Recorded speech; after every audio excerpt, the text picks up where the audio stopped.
to talk about the belt boxes and the belt assembly.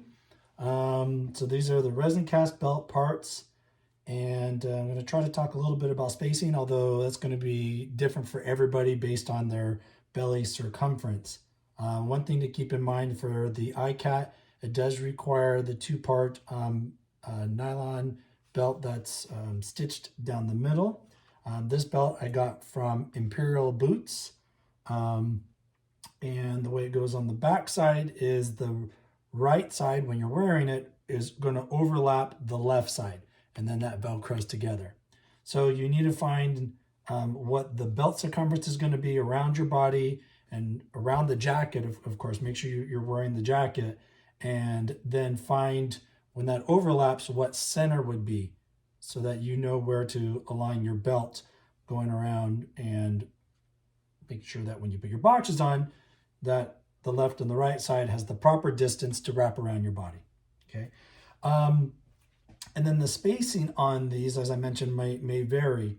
What I'm noticing approximately is the distance between here is almost the distance of your armor plate, how it has the groove that comes up and makes that round arch. It's almost the same distance.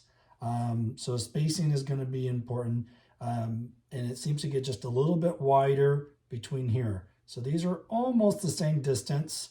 And then this appears to be just a tiny bit wider than the negative space between the boxes. The way I'm going to attach the boxes to the belt is from the back side using sheet metal screws and washers.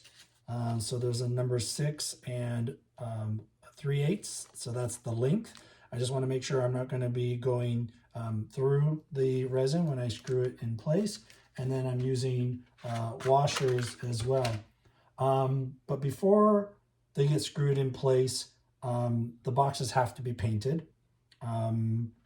You could potentially, I guess, screw it all together, then mask off the belt and then paint it. I don't recommend that though. But you want to do all your prep work for the sanding and the painting. And if you can imagine these right now, if they were painted, then we would be moving forward on the assembly. Actually, let me back that up a little bit. I forgot something that's really important. You have to sand the backside of your boxes to create a half round kind of shape. So let me give you an example here. So in the middle there, about that much material, and then it fades away to where it exists, and it's just going to come up like this and then fade away to that corner. So really it's just more or less down the middle is what you're sanding. And I recommend on the edge of a belt sander, the belt is flat here and then it curves. On that curved part is where you can sand to get the middle part removed. And you're going to do that on all the boxes. You don't need to do it on the drop part, but on all these boxes. And I'll show you what I'm talking about here with the screws and so forth. This is my tank trooper. You can see here, it's just slightly rounded. Hopefully you can see that. So it's just slightly rounded on each box. You see that okay? And that goes all the way through. Now, as I mentioned, the box here is not, that's flat, but it's just slightly rounded here. And then a nylon strap like this will get glued to here, weave through, and you glue it to the back of there, and just gives a little bit of movement to it, but it keeps it in place. You can kind of see on the back side there. And then these are the screws that I'm talking about. So obviously spacing is important, planning, and making sure that your holes that you are punching through your belt, that you make alignment marks on the boxes. Maybe you number the boxes, whatever you need to do to make sure that after you paint these and you go to put these back together, you've already pre-drilled your holes, or maybe you do that as you assemble it, however works best for you.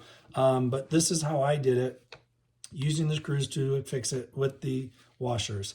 And rounding out the boxes is important because that's how it's supposed to be, and it helps contour around your body. All right, so that's pretty much the same method with these boxes as well.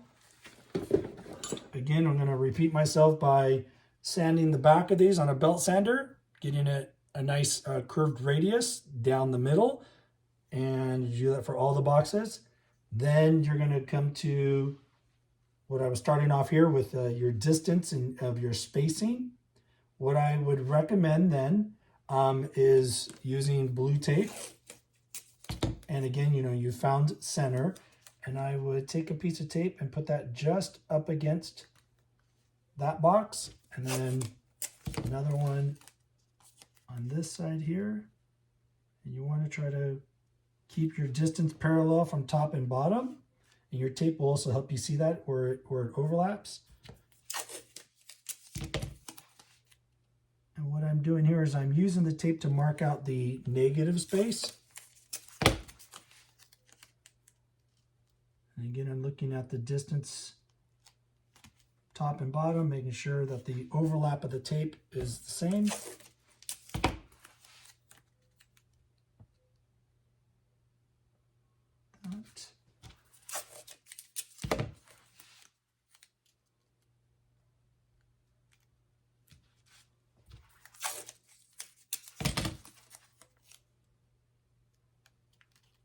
I'm just showing you as an example, but definitely use a measuring tape, a flexible like sewing measuring tape, to make sure everything is exactly where you need it.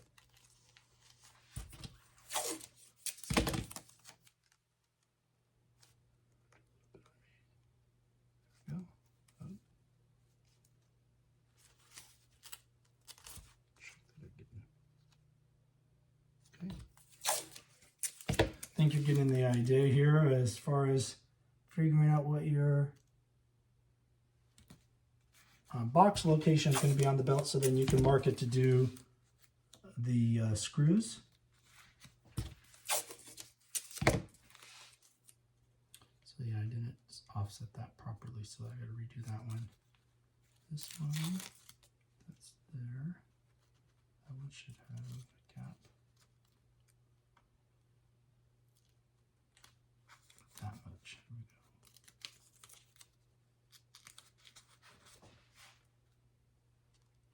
we go. And as you wrap this around you, the boxes are going to kind of flare out. So I have that in mind. You know, so you're looking at the space down below between the boxes, but you know, if you're looking at reference pictures and the box seems to be a little more towards this angle of the chest armor or something on the seam of the jacket, use all those as reference. That works best for you.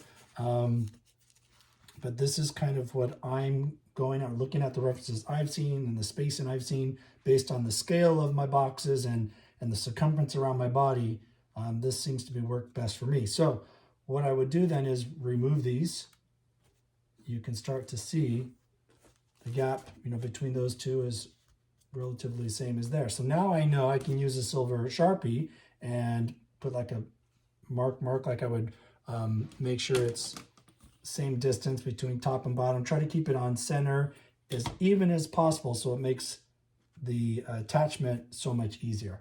That's, again, like what I did for here. Okay, so something else I'm considering on doing is, because of the weight of this belt box, you know, for the Shore Trooper and the tank, there was Velcro here that helped affix it to the armor, the ab plate section.